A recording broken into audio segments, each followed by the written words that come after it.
Hi everyone, welcome and welcome back to 369 Tarot in Tamil. So today Tuesday, முருகருடைய special message உங்களுக்கானது என்ன அப்படின்னு பார்க்கலாம். இதை பார்க்குற ஒவ்வொருத்தரும் இது உங்களுக்கு முருகர் சொல்ல நினைக்கிற விஷயம், ஓகேவா?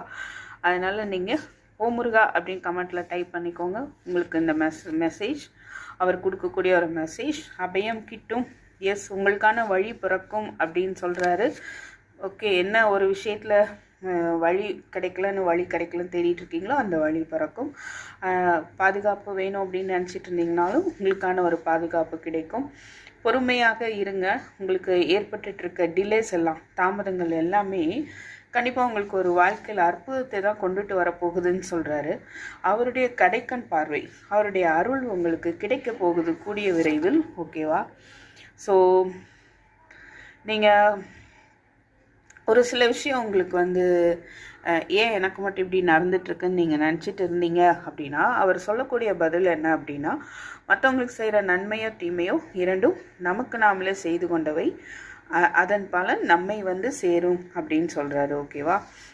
அதை ஒன்று மனசில் வச்சுட்டு நீங்கள் செயல்படணும். ஸோ மற்றவங்களுக்கு நன்மை செய்வதில் உங்களுடைய கவனம் இருக்கட்டும் அப்படின்னு சொல்கிறாரு.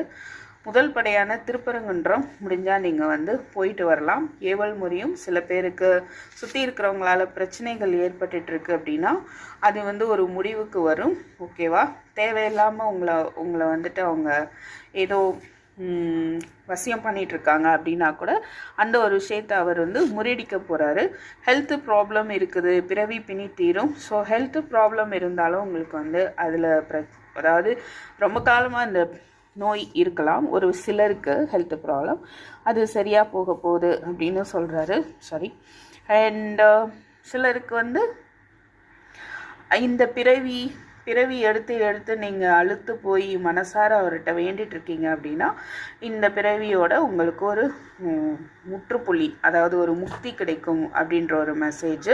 அண்ட் மோரோவர் நீங்கள் பண்ண வேண்டியது தியானம், ஃபைனலாக சொல்லிட்டாரு. ஸோ உடற்பயிற்சி மட்டும் பத்தாது, யோகா ஆசனா எக்ஸசைஸ் பண்ணுறீங்க, வாக்கிங் போகிறீங்க, வாட் எவர் மேபி, நீங்கள் you should do meditation at least for 30 minutes daily. So தினமும் ஒரு அரை மணி நேரம் உங்களுக்கு தியானம் தேவை அப்படின்னு சொல்கிறாரு, ஓகேவா?